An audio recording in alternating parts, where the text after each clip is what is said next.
Thank you. Minister, in your remarks, you talk about immigration in terms of meeting Canada's labour shortages, yet your government reduced the number of additional points awarded for job offers through economic streams from 600 to 50. How many people coming in through our economic immigration streams do you expect to enter Canada with a job lined up over the next 3 years? So the job offer still gets you points. The reason we reduced those points was because we felt that people like international students, for example, were not getting the points that they deserved based on their potential and their experience. That's not the question that I asked. The question that I asked was how many people you expect to enter the country through an economic stream in the period that the levels plans cover that have a job lined up. Well, it's a point system, so you get points for various things, not just the job offer.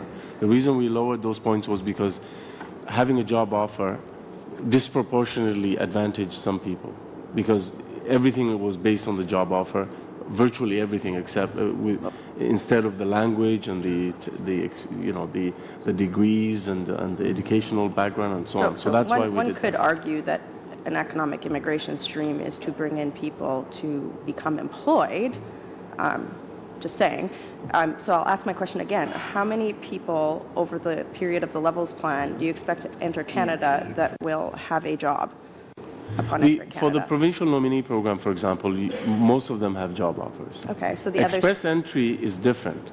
We felt that the points that were given to people who had a job offer was so disproportionate that it didn't account for all the other things that we want from prospective immigrants. That's why we did that. So again, how many people do you expect to enter through the Express Entry program to have a job when they come to Canada?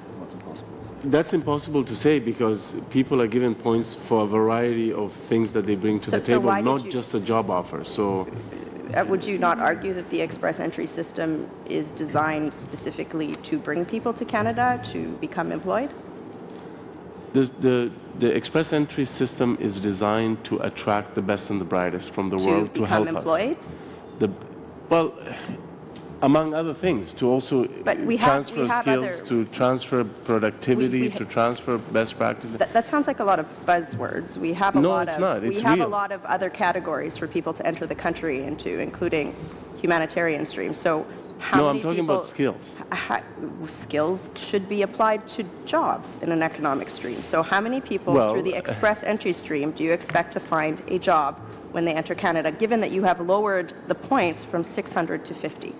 The issue you're asking me is impossible to answer because people are not... It should be very possible to answer. No, it's not. I would argue. I'm trying to answer the question.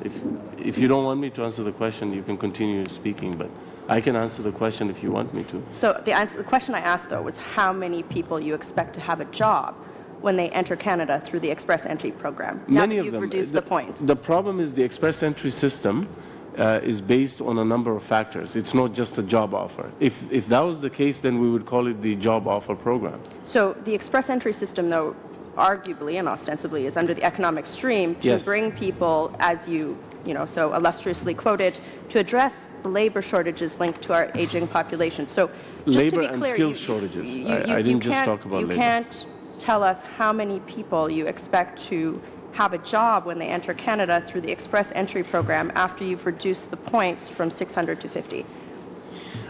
So once again, the reason we reduced the points for the job offer is because we felt that the job offer was disproportionately being rewarded over the other valuable things that we want from the prospective. I would argue that a job offer is fairly important. If I can finish, I'll explain. So we want prospective applicants to not just have a job offer, but to also have the necessary language, the desirable but not a job. Educational background. No, that's not the case. It's not exclusive. The two are not mutually exclusive because that's how reducing it from 600 to 50 is fairly exclusive, one would argue. What it means is we're taking into account the other things that people bring to the table, not just the job. Like a job. No, yes, but also like a job, but also like a... So how do we address the labor shortage if we aren't bringing people in to have a job? Sorry?